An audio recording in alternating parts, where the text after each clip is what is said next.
All right, looks like we are live. So Yay. I believe this is actually the most fun time lately. But anyway, so welcome back to a new episode of Films and Fandoms. I got Alex with me today, and we are once again talking leverage. So this time, it's it's 14, not 13. Season 2, episode 14, The Three Strikes Job, which is part one of the two-part season finale. So before we get started on this episode, I want to thank our sponsor, Fair Pines. You can listen to Fair Pines in Bigfoot Country 102.1 WIFT at lovemybigfoot.com or the Love My Bigfoot app from 10 a.m. to 3 p.m. Eastern Daylight Time.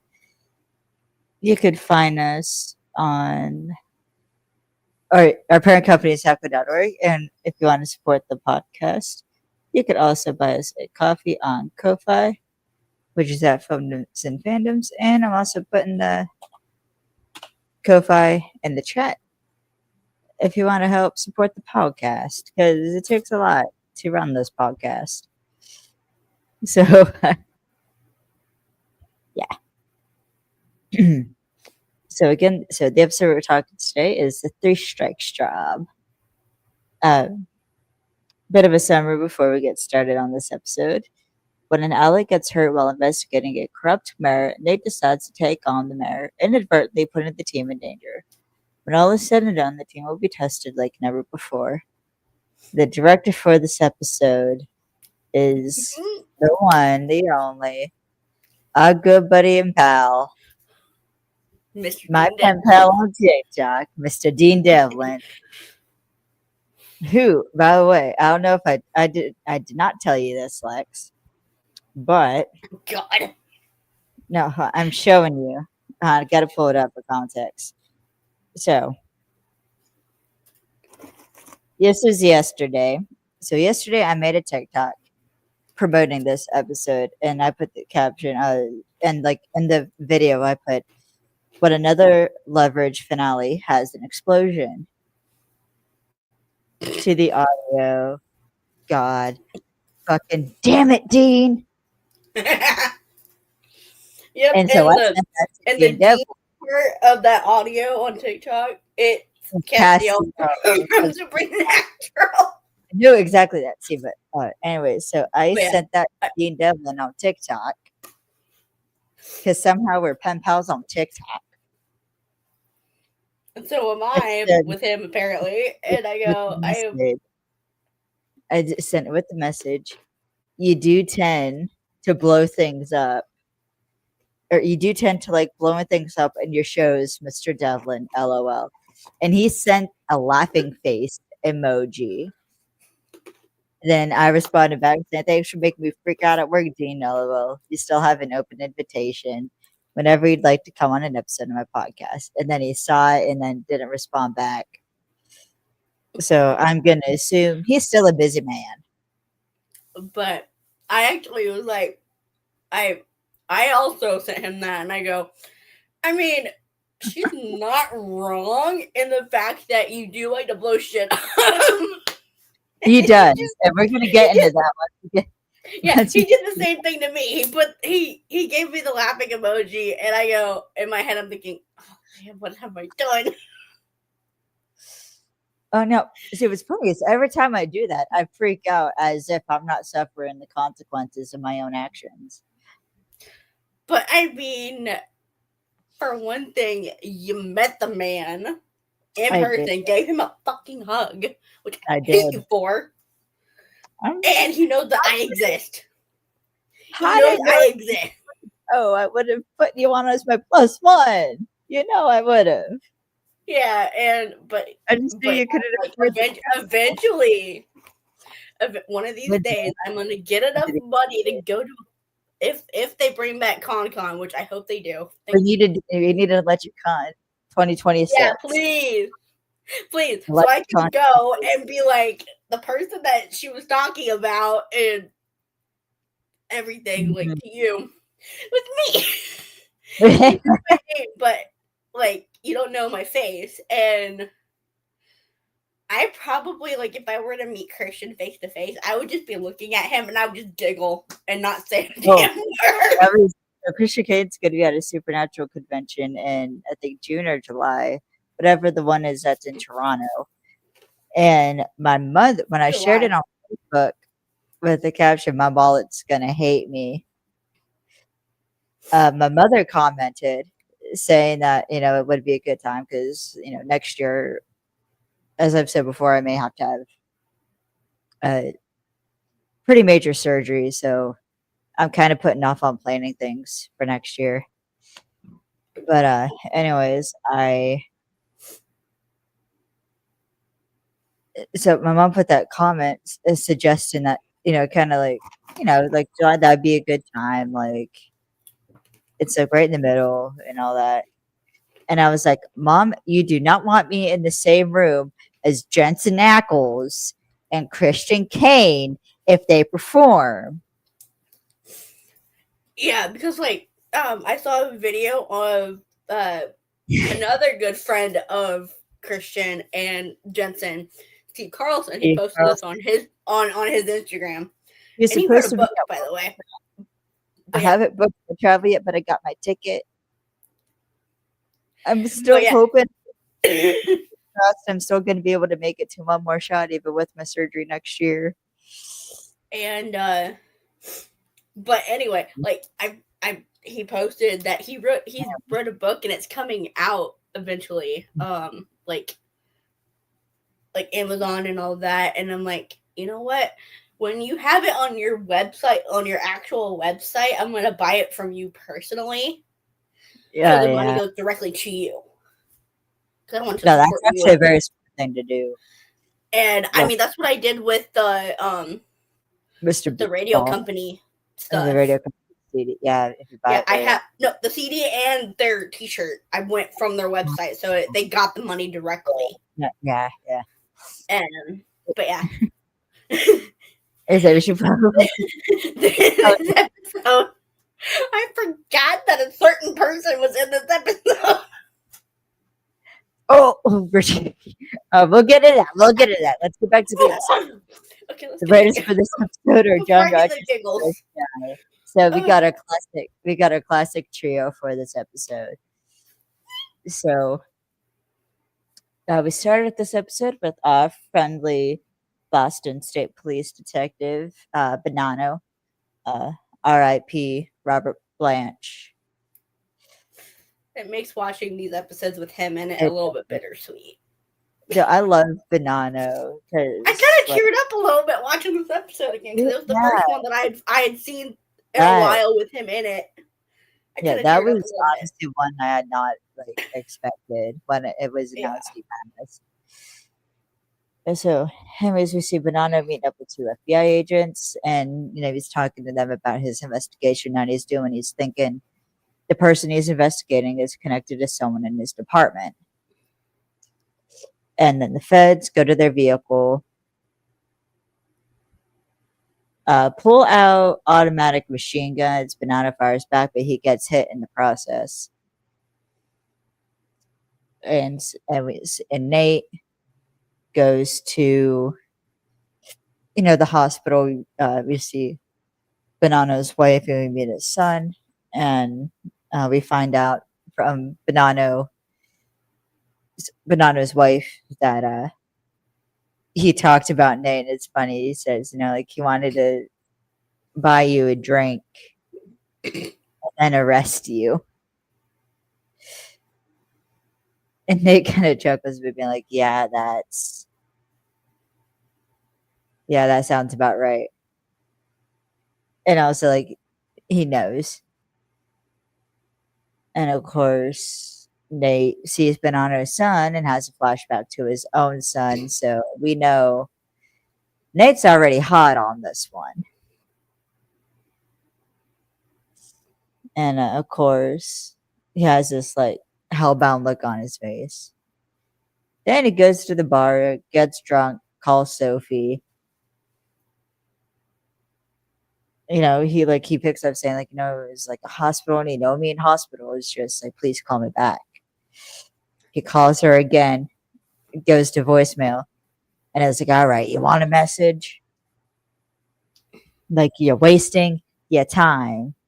And he starts going on this rant about how like she's making like kind of basically like making a mistake. And like no one knows who they are and like they don't go like globetrotting around the world trying to figure it out.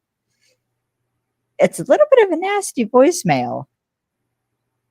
I ain't gonna lie, Yeah, that's a and little bit of a nasty voicemail.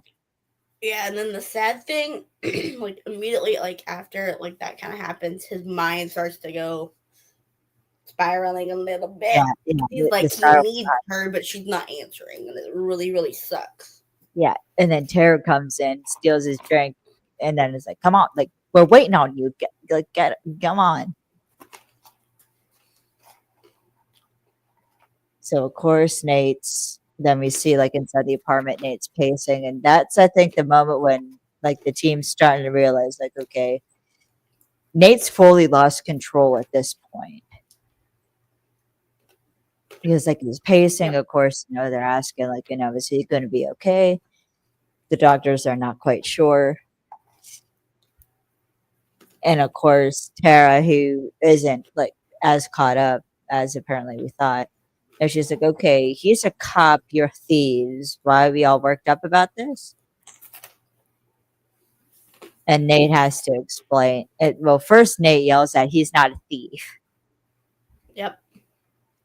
but then he explains like Banana's the cop that they tip off when they need to put the cuffs on a Mark.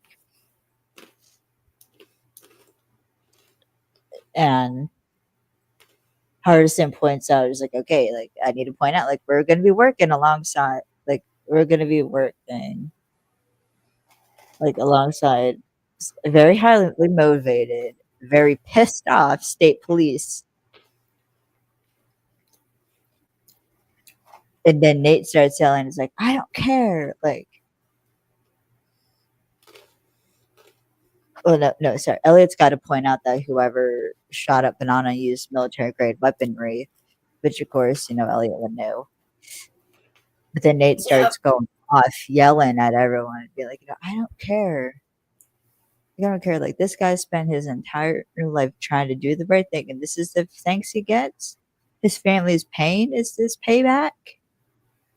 Like if we don't settle the score, then what? Then who? No one will." And you can tell the teams all looking at each other.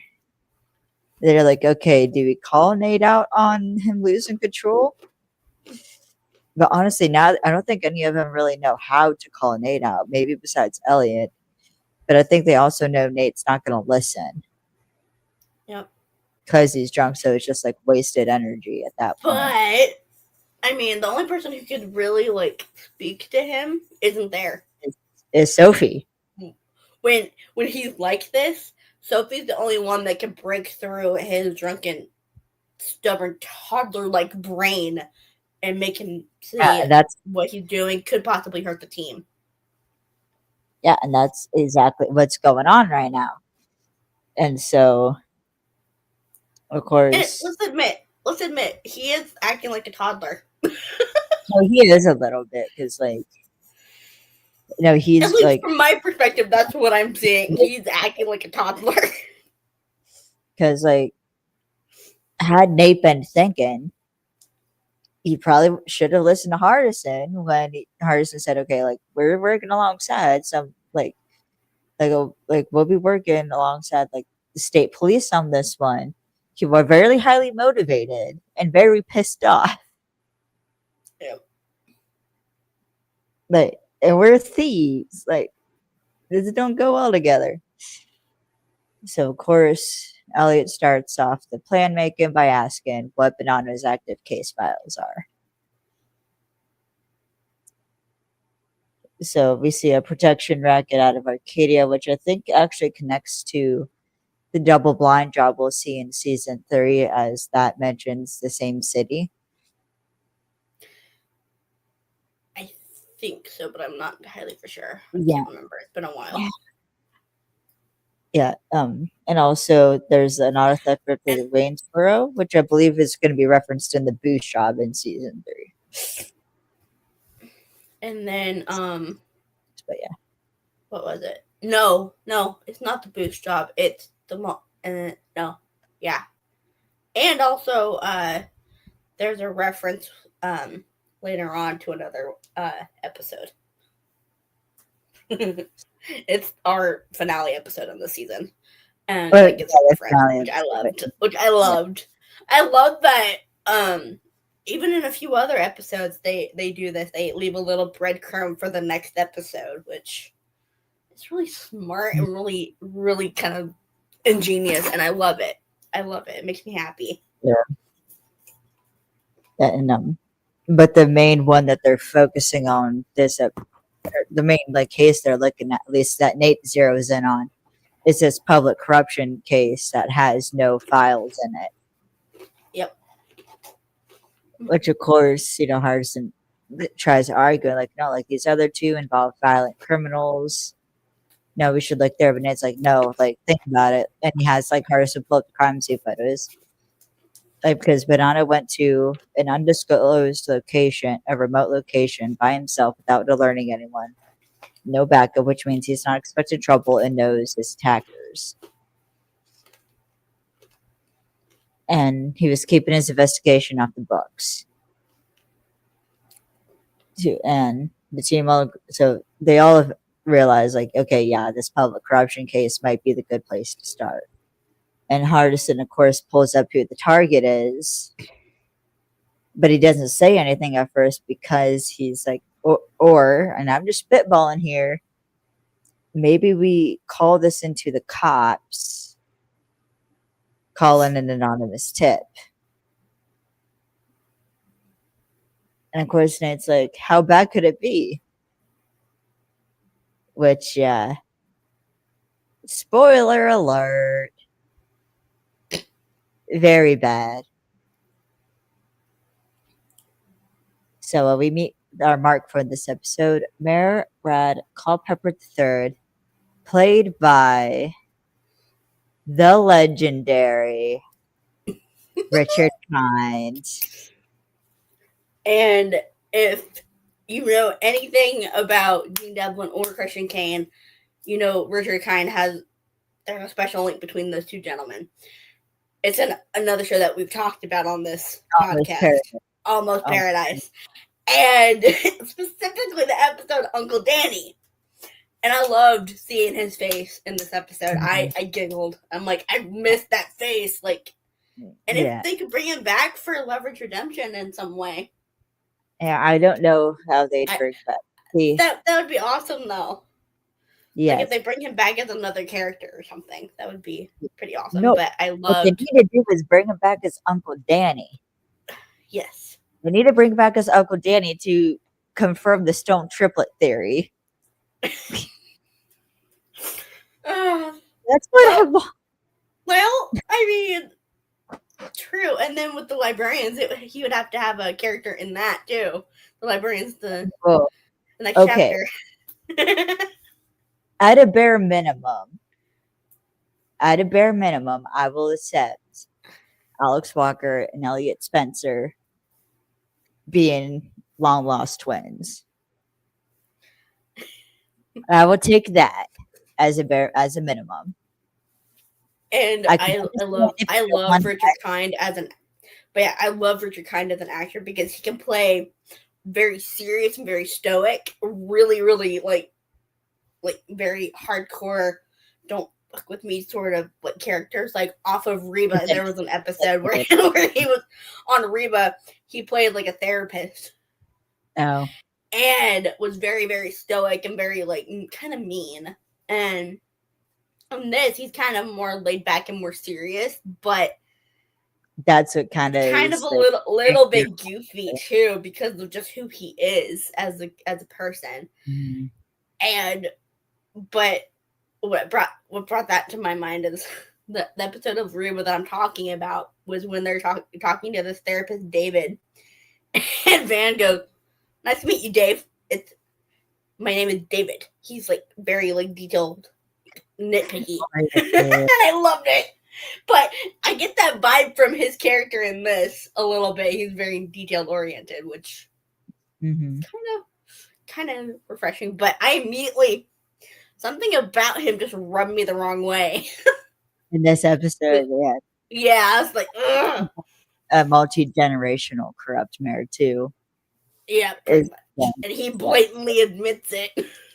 yeah, he doesn't like do like he doesn't really do a good job of hiding it, but at the same time kind of does. But anyways, he so they have this whole like uh, re-election speech thing going on, and they absolutely believe this guy's guilty of ordering the hit on Bonanno. But he tells he was like, but like this works unless like I have something to work with. So Carson and Elliot are going to Banana's house to investigate as crime lab technicians, while Parker breaks into Culpepper's office. And this is kind of an interesting moment. Parker goes in the office, and or Parker hears someone coming, and she starts panicking because Sophie's usually the one in her ear telling her what to do, and Sophie's not there. So Tara has to like step away, be like, okay, this is what you're going to do. And I don't know how Tara came up with this, but apparently Tara's solution to Parker's dilemma is faking that Parker was a one night stand who might be pregnant. I love how awkward she is about trying to like play this up, but it's so stupid. Yeah. It's so funny. And then like the poor aide or whoever, receptionist, secretary,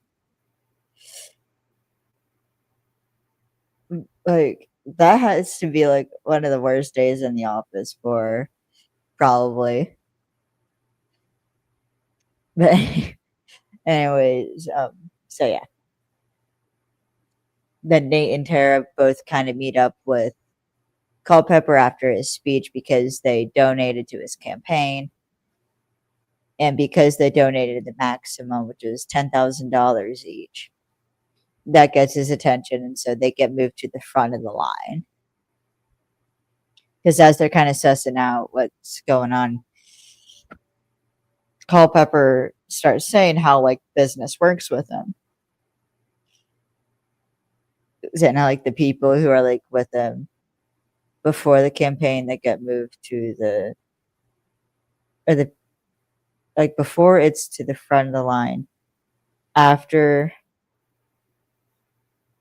if they're, or if they move to the back of the line, they move to the front if they're with him after the campaign or something like that. And if they get in his way, they're ground to dust. And that's just how like business works with him.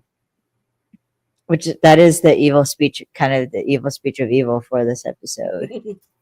Yeah, and I immediately picked up on that, and I'm like, ugh, I love that. And I love the fact that the evil speech of evil was very, very subtle, but you're kind of perked up. Like that's not something that somebody who's good would say necessarily. Yeah. And it makes sense because this person, he is not somebody who's morally good. He's morally more toward the gray, black area of morality at this point. But yeah, because I like that it was a very subtle evil speech of evil. I saw what you guys are doing, man. Yeah. Instead of it blatantly being obvious, I had to watch that part a couple of times, and I'm like, that's the evil that's speech the evil of evil. speech of evil. And I'm like, sometimes it's like right in your face, which isn't necessarily wrong with it being like in your face because that does work. But I feel like with where it's more subtle. Yeah, but it being more subtle makes me happy. Yeah, especially with a character like Culpepper, who's like a multi-generational corrupt mayor. He knows the game. He knows how to walk it, talk it, how to hide it too. So he knows when he needs to like bring it on and when he needs to like pull back. So like it makes sense that his evil speech of evil would be more subtle. And but because I don't think it would have made sense had it been a super obvious evil speech of evil. Exactly. So Elliot manages to find Bernardo's notes in his room, and he finds note about a Kirsch Industries who's been buying up property along the water line, uh, which is something Culpepper mentions in his speech about building up the waterfront so like families could like picnic and all that stuff. And Parker also finds stuff on Kirsch Industries that they're incorporated out of the Cayman Islands. What's funny is Hardison makes a comment like the only thing that's noteworthy, like the only thing to do in the Cayman Islands is scuba diving and tax evasion, which I've is never laughed funny. so hard. I mean, but he's not wrong. No, something funny is I've had actually people say, like, tell me working at the airport that like they're going to the Cayman Islands.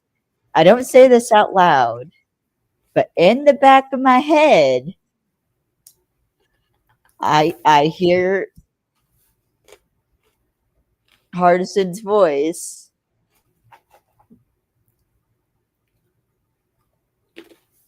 in the back of my head, wondering what is this do? What are they doing at the Cayman? I, I'm sure it's vacation. I'm not actually accusing anybody of anything, but there's still like that little voice in the back of my head that's like, "What are you doing in the Cayman Islands?" But anyways, Parker also points out that there's probably a safe, but she can't get to it in time because of all this baseball memorabilia. And it's funny she mentions like got enough bats and gloves here to build a ball team. And then Nate and Tara leave the meeting because Nate's got an idea, and they're switching gears now because he knows how they're going to take down the mayor.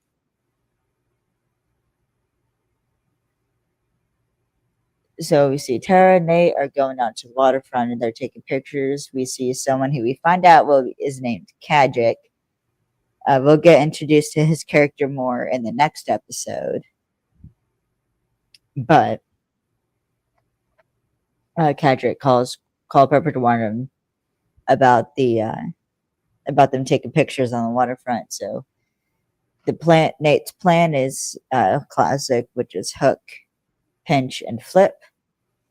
They're gonna hook the mayor on the idea that they're building a ballpark on the waterfront.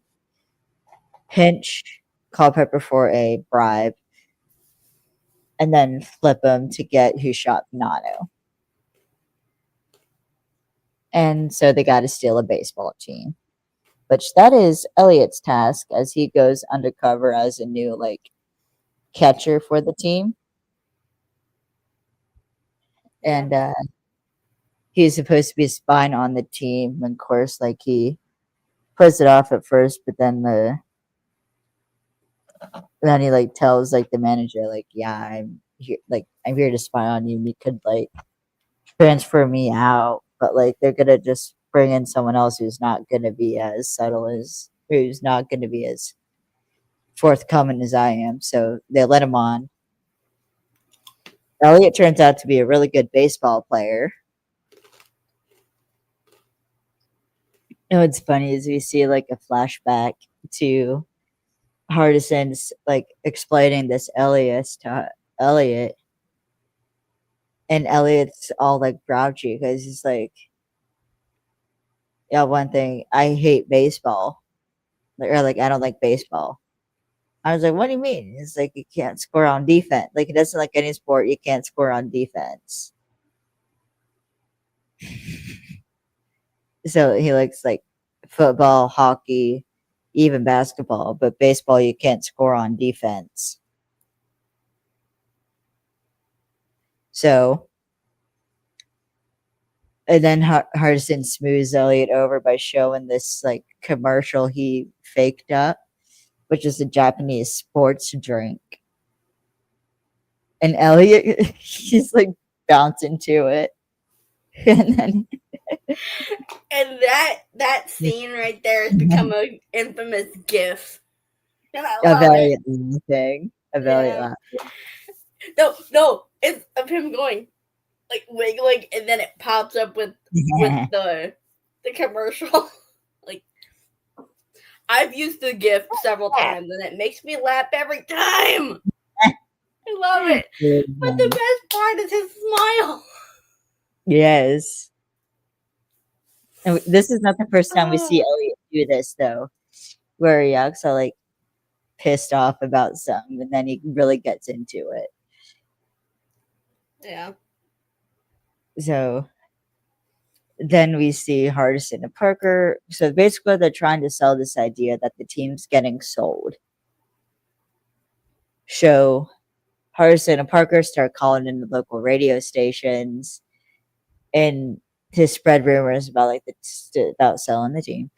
And so if you look on the screen when they're calling the stations, they have like a list, and you see you see two faces, and those two faces are Mr. Dean Devlin and Mr. John Rogers themselves. And you hear like the other side of the phone call, and Harson's saying these like rumors. First, you hear John Rogers go and be like, "First caller, we have Malik," or no, whatever name Harrison was using. Yeah. It was some, I And can't remember what the first one was, but the it, second one, what he called back was it's Malik. Malik. Hilarious. Like, what is your and Harson's voice goes up to off. And then it's like Dean Devlin is the other voice on the phone. So it's John Rogers and Dean Devlin who are the voices on the phone. And Dean Devlin has on this like nasally whispy and like, oh, it's one of them clubhouse rumors. But no, in addition to his voice being more nasally, he tries to do a little bit of a Boston accent, just a little He bit. does. He does. Or like a I had to like pause a it. I was cackling so hard. I couldn't. I was laughing so hard I was cackling because of how stupid the accent was. Dean, I mean that with love. It was dumb but funny. it, but you know what? As someone who is friends with a radio DJ, he would approve. And I mean, there are all sorts of like accents and stuff that they could have mimicked for that, but the Yeah. fact that they went for more of like the Bostonian accent, it's Well, to be fair, they are hilarious. calling it a Boston radio station. Everyone's gonna have a I Boston. know, I know. But in my head, I was thinking, oh, maybe since it's on a radio thing, maybe they'll do like a transatlantic kind of more Bostonian, like lower pitch but higher Uh huh. vocalization a little bit. But the fact that they went more neutral in the way that they were speaking, Yeah. that's what got me laughing. Which, by the way, the folks at home, the transatlantic accent is it's a fake accent. As in, there's no real. Yeah. The only like transatlantic accent was actually on radio personalities because the mics back in the day weren't really good at picking up the bass in people's Or voices. just They had regular to like talk vocal like tone. this to add like less bass to the voice so they could be heard over the they could be heard on like the whole voice could be heard on the mic. Now Yeah. today's And it was technology because has it was basically just it was a vocal pitch trick that it they was a used double to get their voices to be picked up by the mic, because the mics on back the mic then were properly. so sensitive to certain Uh-huh. pitches but I just imagine those two kind of merging in my head. And that's the accent that Dean Devlin and John Yeah, Rogers use. but I noticed with Dean, his was more higher pitched a little Yeah. bit. Man, I've 'Cause, been laughing so hard I couldn't breathe. by the way, I want to point out Dean Devlin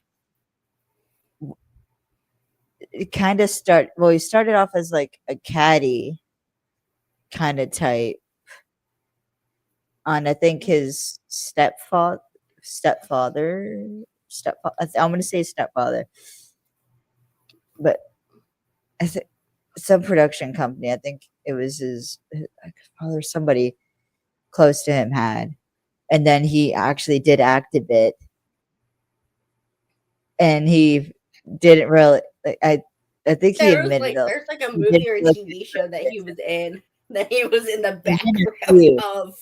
He was in a Yeah. few actually. The only one I remember off the top of my head was he was a cab driver in the movie Cellular, which is funny because I remember seeing that movie like a few summers ago, and now I should probably rewatch that just so I could spot Dean Devlin and then make a fool of myself again by posting about it on social media.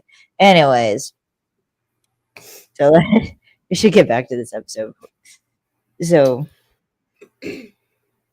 Nate and Tara meet with Culpepper outside like an office his office building, and his lackey does a horrible lift, dropping like the tube of blueprints. No. And of course, Culpepper's trying to play it off. And then what's funny is like they leave and Tara's like, worst lift ever. Like she was offended. Which is honestly one of my favorite tropes in Leverage.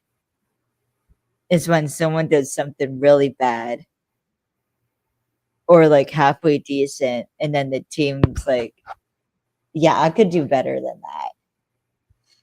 Or like that was horrible. Like the judging, like totally judging but not acting, or like they're totally judging because you are horrible.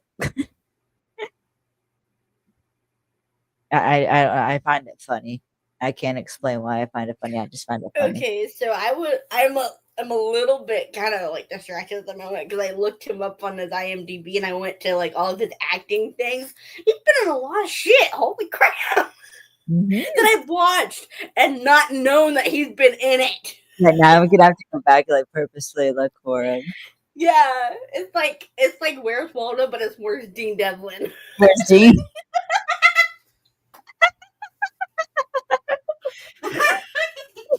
I'm sorry, Dean, but not sorry at the same time. You know the where's Misha? Yeah, where's Dean? I don't know. Oh god. Where's Dean? Anyway, Yeah, let's move on. So let's keep rolling. yeah, yes. So between like the fake ballpark plans and like the rumors going around about the team being sold, Culpepper gets convinced that they're building, or Nate and Tara are building a ballpark. So of course he wants in on the action. So the next ball game, Parker and Hardison uh, incite a bit of like a protest, like just holding signs up and down, protesting against the sale of the team, along with other people. And Nate and Tara kind of get chummy with the owner of the ball team while Elliot's playing. And honestly, I think this is peak Elliot hair. Is when he takes off hot. The catcher's mask. Yeah, and his hair gets. It's very very fluffy. I've had, I have to share this a little. This is a little story I have to share. Okay, you go while I find oh, you're gonna find the thing. I'm gonna find that particular image. Go on. I had I had gotten a body wave. This was probably about 3 or 4 years ago now, and I had went swimming in lake water. Um, Uh, didn't put I didn't put product in my hair afterwards. Didn't after I took my shower, so I blow dried it and everything like that, like I normally do with my hair. And my hair, I kid you not, was that fluffy. It was so puffy. I looked like I had a lion's mane for hair. I'll have to find a picture somewhere and send it to you, Kaylee, after this to show you how fluffy my hair was. But even now, like my hair will well, get that fluffy, and it's ridiculous. come on, But I yeah, know I have it he looked somewhere. like he had a full on lion's mane, and it was funny to me. Like it made me And giggle. hot. True, but And when is that man never not hot? fair enough. And I just realized I said that on the podcast. Fuck. Why can I find? Oh, now come on. I know me well enough to know I have this image in my damn phone.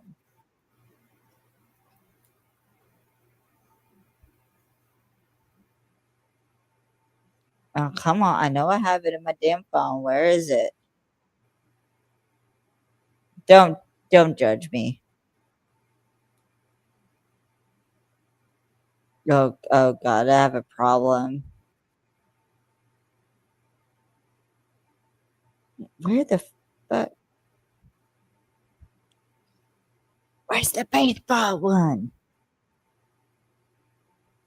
I know it's here somewhere. I know it is here somewhere.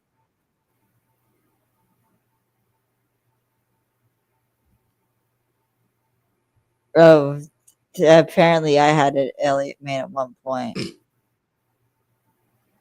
The cane mane. That's actually a throwback, believe it or not. The cane mane. Yeah. When my hair got really long, aka when I was broke and couldn't afford to go to a salon, I had a cane mane. Do I seriously, out, out of all the god damn it. Alright, it's not saved in my phone, so I'm moving on. Okay, Anyways. so I found the picture of it, but like Oh, his hair yes. is so Yeah. fucking fluffy. It is That's what we're fluffy. talking about, of like how fluffy it is. And I'm like, my hair at one point had that puff, and it curled like that to Mm-hmm. where you teased me. It's just like, quit trying to be Christian in the three strikes episode. And I was That's like, I don't see Elliot hair.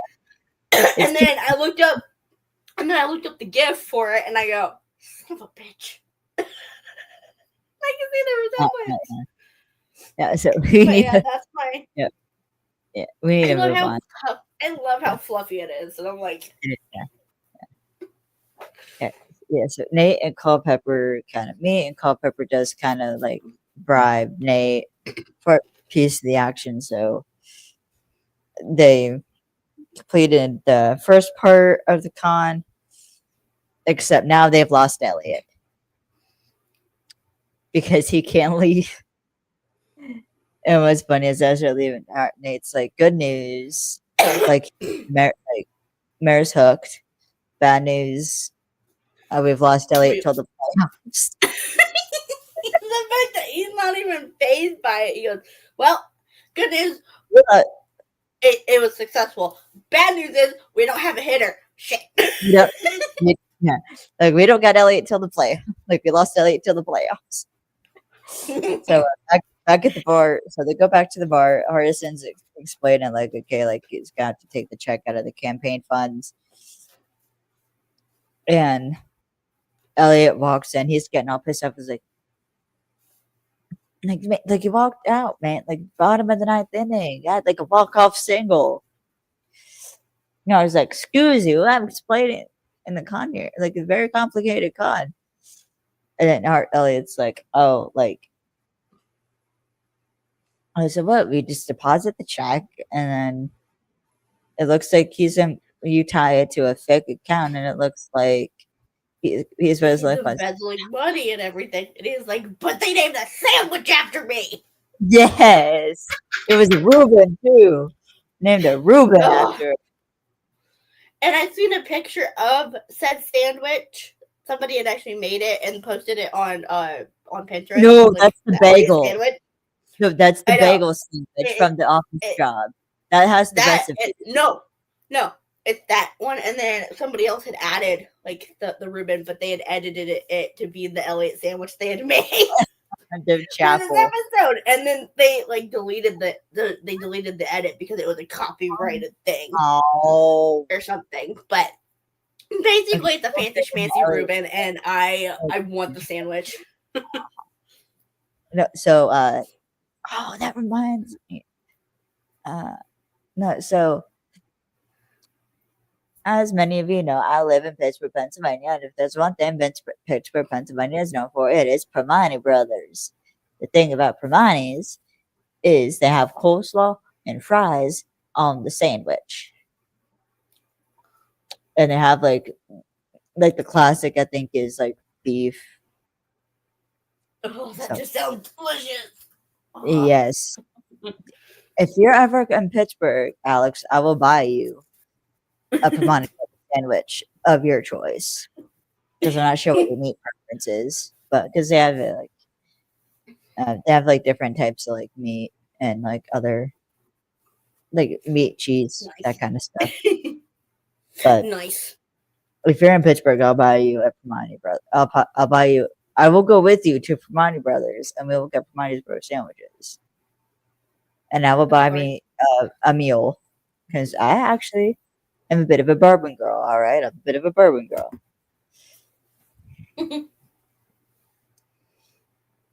Don't ask me why I'm a bourbon girl. I just am. Anyways, so what's funny is way Elliot like this is like like it's so Oh man, the like fake sarcastic. Like, it is so it complicated. made me wanna. It made me giggle, but at the same time, I had the reaction to like with Gibbs and DeNozo. Like after DeNozo says a stupid movie quote, slap him upside the head. That's what I wanted to do. I wanted to Gibbs smack him for doing that. The sarcastic gasp. I was like, yes, yeah. And then Hart is like, okay, but there's the banana thing. No, it's like so we just leak bananas notes to the newspaper. Yeah, they named a sandwich after me. Yeah, then this is actually I think is this the first time we see the handshake? Yep. This is the first time we see the handshake, which is like 3 claps and then a fist. Yeah, it's 1, 2, 3, and then that. Yeah. And funny thing is, that actually transitioned from an Elliot and In Hardison LA. thing to Christian and Otis. yeah, it's like in real life. And the reason why I say that is because there's a music video that they were at. He was performing with his band Kane, and they introduced him, and him and Alice did the handshake, and I giggled. I was like, I laughed so hard. I loved it. This is season 4 era. This is season 4 era, by the way. Yeah, but I loved that little handshake. It was just like a brotherly thing, and I loved it. Very like brotherly love. Because Hart's asking about this like sandwich. And I was like, is it like a hoagie? And I'm like, no, it's a Reuben, man. I like how he just gets so like, no, it's this type of sandwich. Get it right. Yeah, it's And to be fair, Reubens are good if they're made the correct way. The bread has to be crispy on both sides, otherwise it gets soggy. I know because Reuben is my By the favorite way, a sandwich. way, yeah, a way. I think isn't a way to avoid like soggy bread, You like putting the you sauce on toast it. it. Basically, the best Reuben that I had was at a pub. They toasted the bread on the flat top. Pub food is amazing. Also, Yeah, I and do then they burger. mixed in the Thousand Island dressing with the sauerkraut on it, and then put it on the Yeah, I'm not a on the big fan of meat, and sauerkraut. then put it together. It perfection. And then Is the it fries. you But think yeah, I was like but it's so good.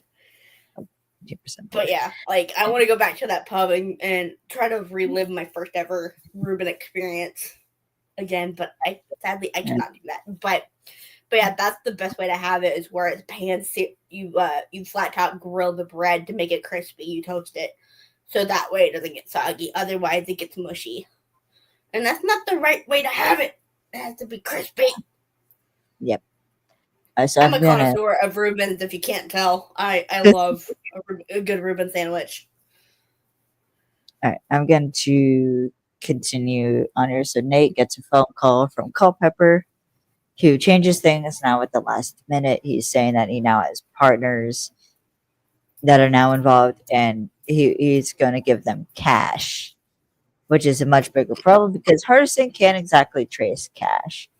And also, he sends him to a different address, and which Hardison quickly finds is in the middle of the water, is on the waterfront in a warehouse. So they're all like, "Yeah, this is a trap.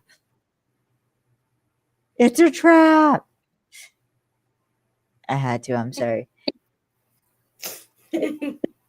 Yeah. So it was interesting to start this part. The camera kind of starts like spinning a bit and like shaking, and like Nate's spiral does worsen, which is symbolized by the camera. And it's say like he doesn't care. Like I think he does say something like doesn't care, and like they have the opportunity to take down a corrupt mayor and also like clean up a city, which is the biggest thing they've ever done. Which up to that point, this is kind of like the biggest thing they had ever done, taking on a corrupt mayor and trying to clean up the city. Yep. And the team kind of does reluctantly agree. So Elliot Hardison goes search the perimeter, and under the guise of being like investigators. And what's funny is the one guard recognizes Elliot as his Roy Chappell alias, the baseball player, and has him sign like something for his son. And like the smirk on Elliot's face after he signs like the autograph He got is so happy. hilarious. And Harsh is looking like, who are you right now? And then it's like, I'm like a role model. Like he's all like happy about it. But that I does love not that. last. Yeah, but that does not last very long as Hardison looks into this like X-ray machine that's supposed to be on the docks. He's realizing that things aren't adding up between what they say the security is and what's actually there. Uh, Parker goes underneath the warehouse, finding guns and hand grenades that are being like trafficked or smuggled. That are being smuggled. And Nate and Tara quickly discover Culpepper's wearing a wire because it like reacts to their comms. Because if you didn't know, if you take two walkies, have them close together, it creates ear piercing feedback. Yeah, So that's and it's what very happened. high pitched, and they all flinch and like, oh, that what's going on? Yeah, like what the hell? And but it only happened when Culpepper got close to Nate and Tara, so Nate quickly like rips open like Culpepper's shirt and sees the wire. And so then of course the FBI starts rolling in, so Hardison and Elliot are like, Nate, FBI's crashing in on you. Get out now. Mhm. And as they go, so they don't get caught. So they got to come up with like a plan to basically get everyone out of this. This is where things really go haywire because Hardison has to call the lead FBI agent. Her name's Amy Nevins. She Hardison calls her acting as a hostage taker, and that they have like multiple hostages. And Nate does end up does threaten Culpepper and gets him to confess that yes, well, he didn't necessarily order the hit on Bonanno. He told someone else who ordered the hit. So in a way, it was Culpepper who ordered the hit,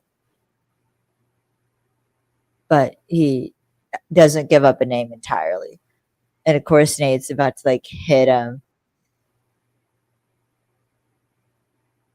and of course, Tara yells at him like Nate, let him go. And it's like no.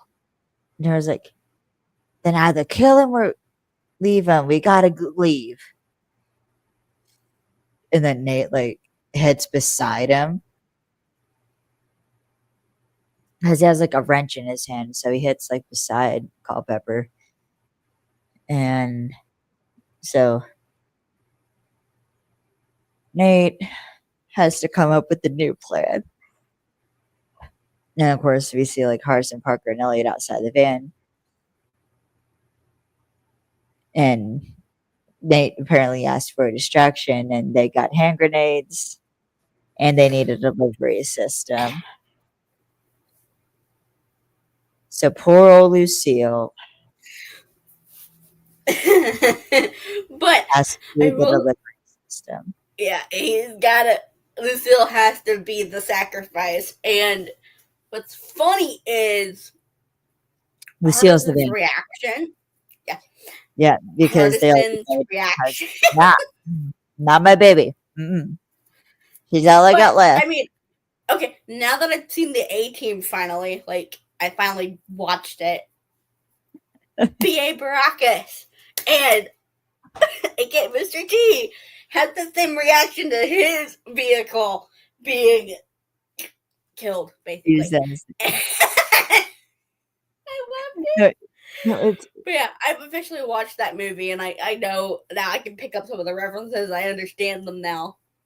it was fun. It's hard since like as they're like loading the grenades and Lucille. I was like, you don't gotta look so damn happy about it, Elliot. Like you always had it out for Lucille. He's like, she don't stink. It's an odor. And then like they set up this whole thing where they send Culpepper out as like the releasing a hostage. Harrison remote controls Lucille down the driveway, and Basically, he turned Lucille into a giant RC car. I just realized, literally just a giant yeah. RC. Also, but he sends Lucille off by saying, And he's not happy about it. "I've always been and forever shall be your friend," which is a Star start. Trek reference. Before Lucille blows up. And it wouldn't be a Dean directed episode if something didn't fucking blow up. Yeah, so can we get a moment of silence for Lucille 1.0? She was a loyal fan.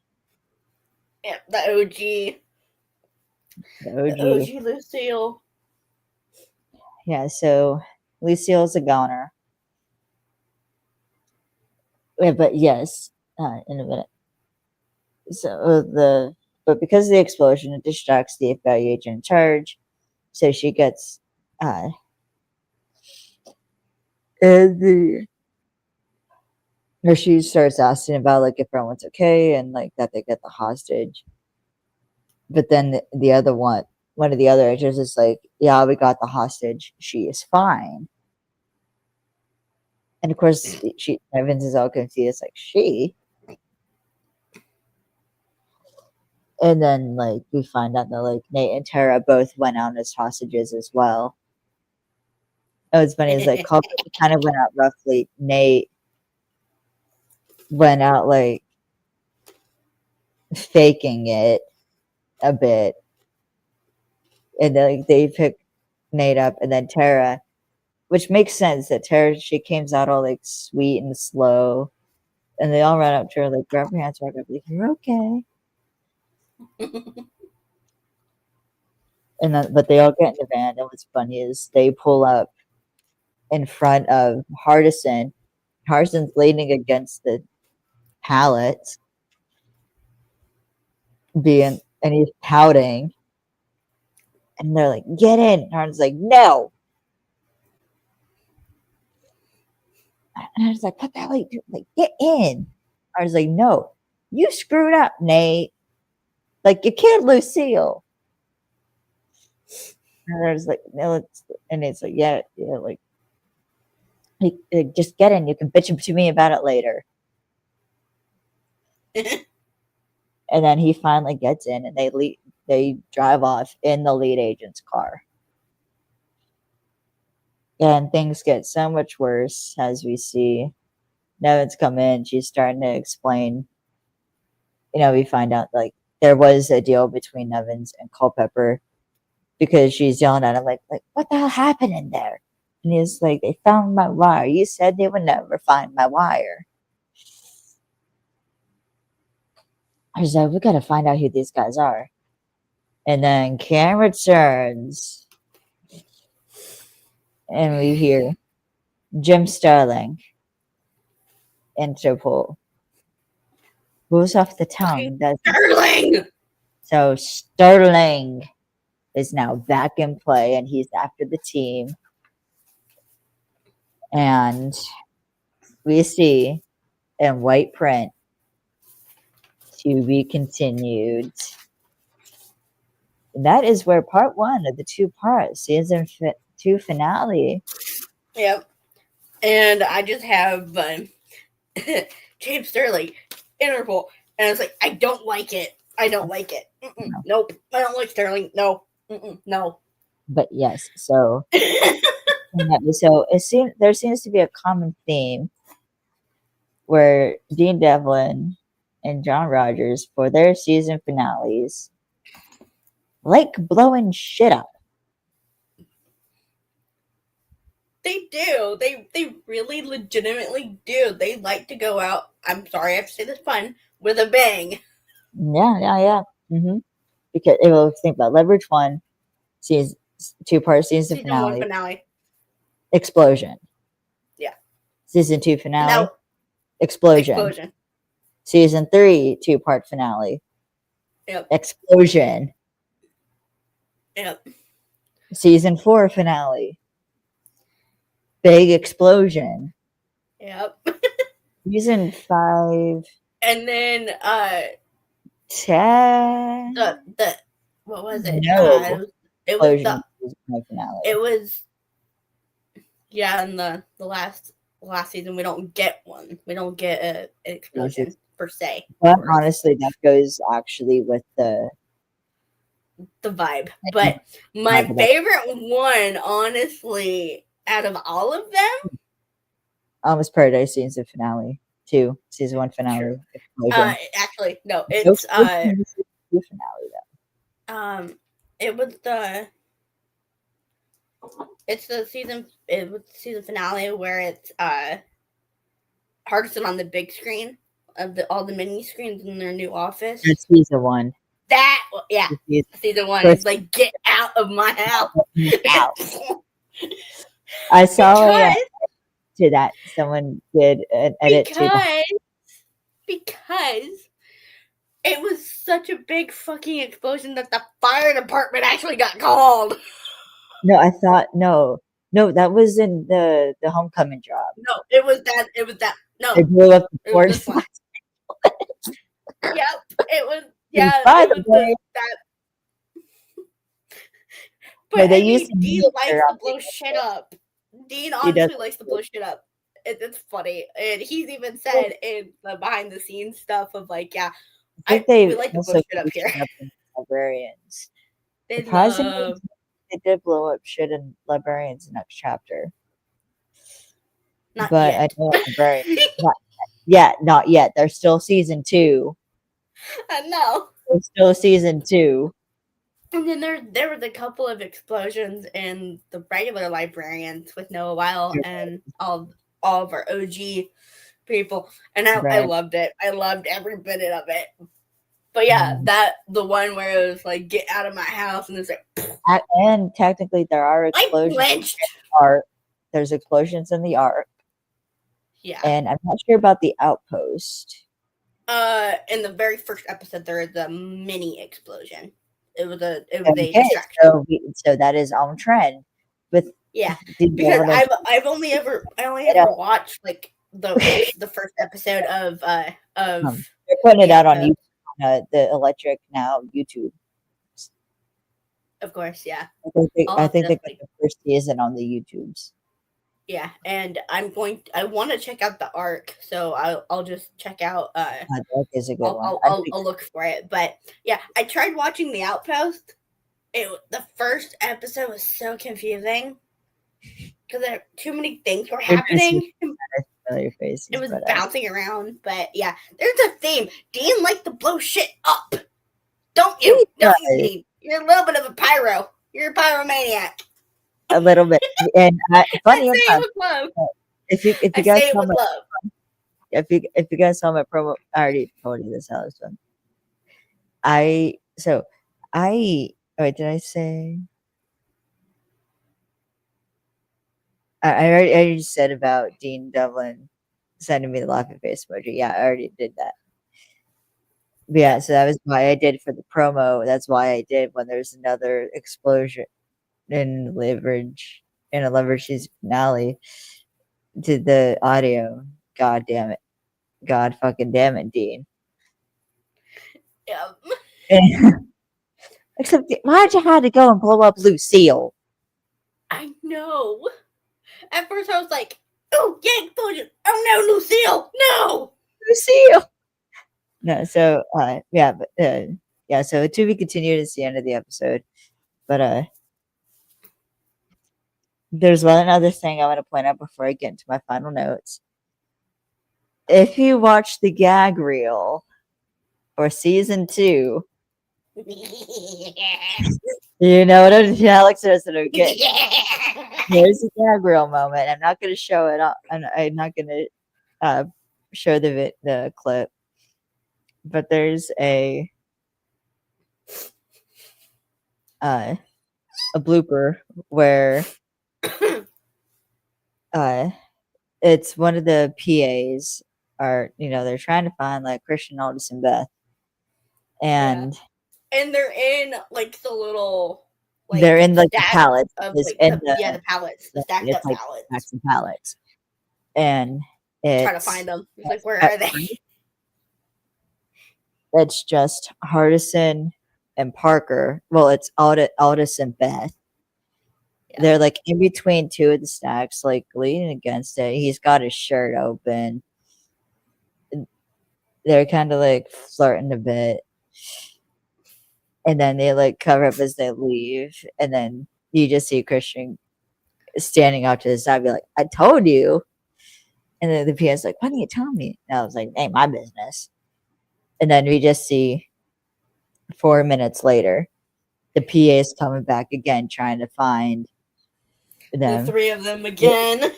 No, well, he's trying to find the three of them again. This time, It's Otis and Christian. It's Otis. Oh, I ain't done. I ain't done. I ain't done. Otis and Christian. They got their shirts open. Well, Otis has at least got his shirt open. Yeah. Pulling up the zipper. Yeah, and Christian's tucking his And shirt back into his pants. yeah. Christian's tucking his shirt back in. And then the PA's like, we got Christian on his head in a sec. And just when you think it's over, And then, like, 2 out seconds comes later, back. Out comes back. and she's, like, pulling on her shirt again, adjusting it. Her shirt, like maybe fixing the girls a bit. Yeah. Her hair, And, like, tucking her shirt back into place. But my favorite part of that whole thing is she runs by the PA, and he realizes what they did, and he starts fake throwing up. Gagging. He starts gagging. Wait, can I find? You know what? Fuck it. I'm just gonna go with that. Oh, or wait, should I wait until we do this enough? I'm gonna find the clip. I I'm gonna find the legitimately clip. cackled.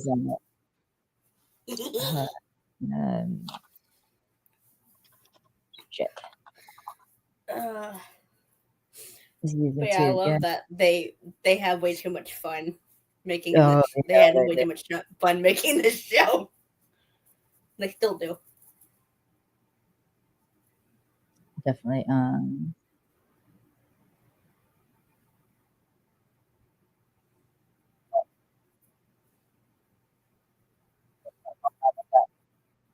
Okay, let me do this. Share screen. Audio. We'll just do this. Is that Sheen?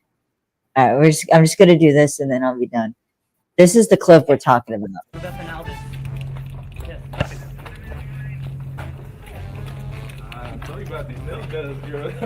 See?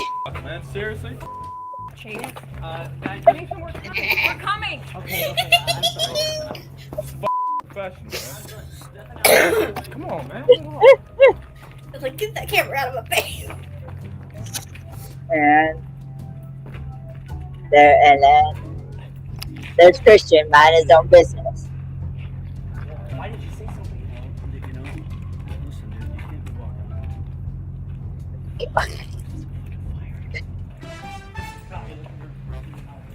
4 minutes later, there's Christian stepping up the pants, took the shirt in. I'll just be buttoning up the shirt. Pretty sure belt's still on down. And there's Beth. And that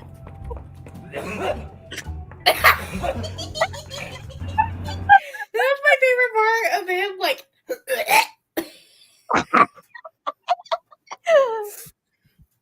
But I will say, I want to know what the behind the conversation was. Christian with the white tank top as he's pulling his plaid shirt up, muscles.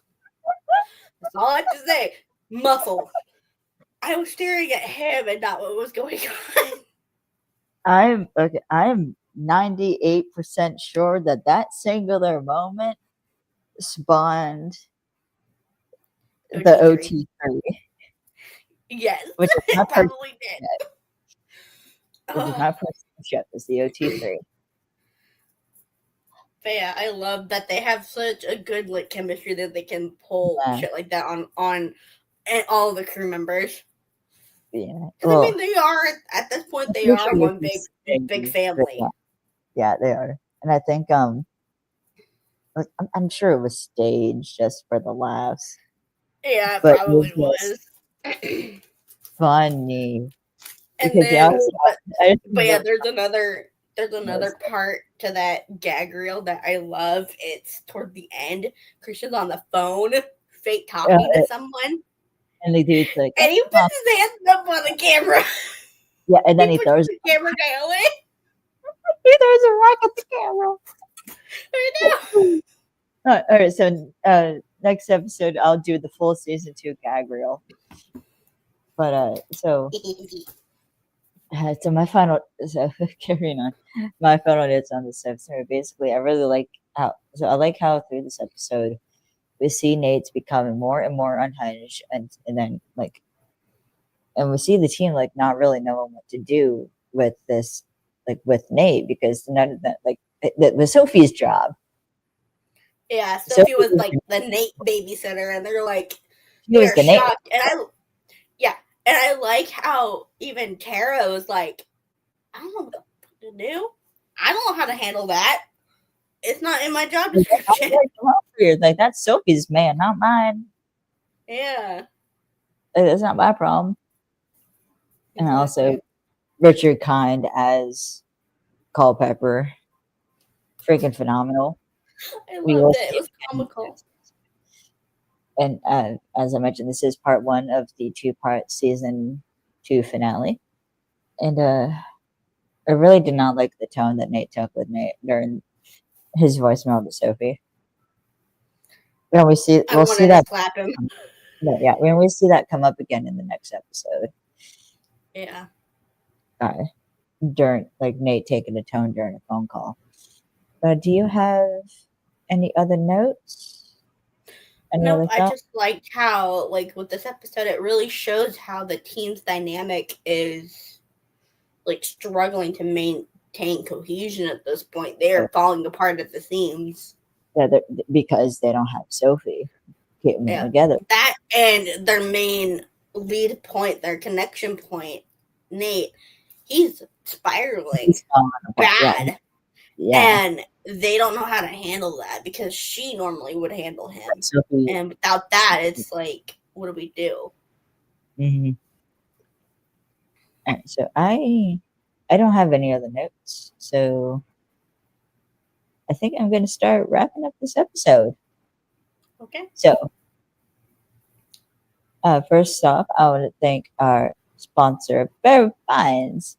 You can listen to Barry Pines, Bigfoot Country, 102.1 WIFT, and at lovemybigfoot.com or the Love My Bigfoot app from 10 a.m. to 3 p.m. Eastern Daylight Time on weekdays. You can thank you to our parent company, NAFCO.org. You can find us on Ko-Fi at Films Fandoms, Buy Coffee, support the podcast. Because we're a couple of broke bitches and we could honestly use the support. So, this is our Discord invite. We're on Instagram, FF Fandoms with Kaylee and Lex. We're also on Twitter at FN Fandoms, Facebook, Films and Fandoms. My website, Kaylee Centel Acting. I'm also on Twitter at MissMovieFan_47 and on TikTok at MovieFan_47. You can follow Alex on Instagram at Alex_the_Alleycat and on Twitter at AlexAlleycat and TikTok at AlexAlleycat. And you can go support our friends at Mob Filmworks to see what they've been up to lately. We got some cool projects and could use the support. So the next episode, season 2 finale, Falcon Job. So next, we will not be doing an episode next week, as I have to find a different streaming. Not only do I have to find a different streaming service to do this podcast on, but I'm also going on vacation this weekend, so I'm going to be a little bit busy getting ready for that, and I have to find a new streaming service. So next week, we're going to be taking a bit of a break, but we'll be back the week after that to do the season 2 finale. And then that means in December, we're going to be starting season 3. Yay. Which is very exciting because season 3, as we mentioned before, season 3 has some of our personal favorite episodes. And it's personally one of my favorite arcs of the show. And a lot of different. I love season 3 because it's got a lot of team growth and a little bit of growth for each of the each We'll of the get guys and ladies, and more specifics once I we get love into it. Yep.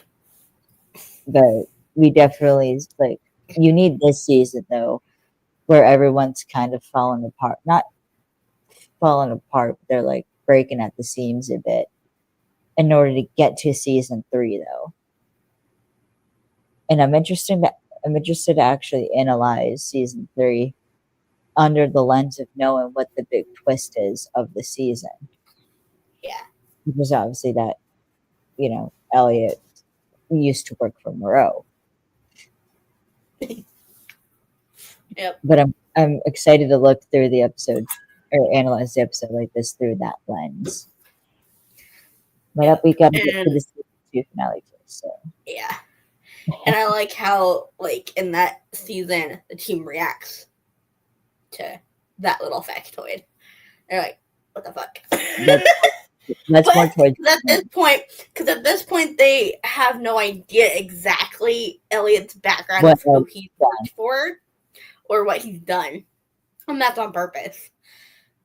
yeah, And Elliot does. I really like that. I really like that it's kind of like a subtle reveal of like, hey, he's worked for this person and they are a very bad human being.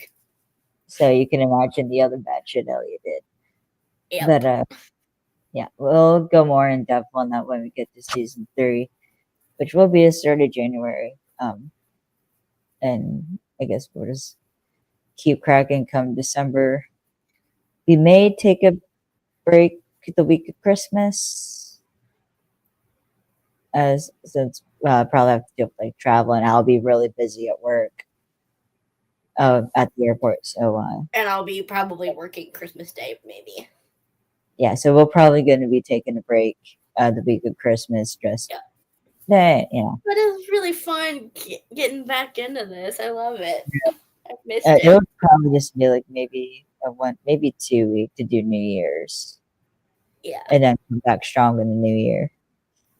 Finish season 3 and then go on. Now I don't know what exactly is going to happen next year because I will be probably having surgery next year. I don't get more information about that until February, but I'll have to plan around that when we get to that point. But now we're just gonna kind of keep cracking, get through. Yep. Because we're almost done with season 2, get through season 3, and then focus on 4, and then season 5. And I'm still dreading the day we have to talk about the series finale. Yep. I think I may. I I mean, need it's to get Dean. bitter. Yeah, invite Dean to that. I'm gonna when we get to the season 5 finale, I'm gonna message Dean and be like, "Hey, do you want to come on to talk about the season 5 finale?" AKA the episode that emotionally traumatized everybody, and I will die if he agrees. Yes, me too. I will die if he agrees. Well, hell, But I mean, because like the man promoted our podcast twice. He's seen our podcast. He's talked about it and everything, and he even like showed Christian a couple episodes. I think it at one point of it, and like talked about our podcast to him, which is really really cool. But yeah, the fact that Dean Devlin, creator of the shows that we love, knows our podcast exists and loves us, makes me very very happy. Yeah, I also I definitely want to try and get Dean Devlin on for the season 5 finale. Yes, I want to pick his brain a little bit. Yeah, but if I could get him on an earlier episode, I definitely will.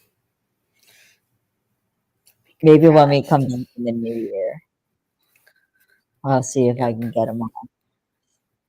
So I guess we need to wrap this up. So yeah. So again, no episode next week as we're going to be taking a week break so I can get the podcast sorted technically, and then we'll be back the week after that to talk the Monty's Falcon Job, which is the season 2 finale. So bye. Yeah. See you guys in the next episode. Yep.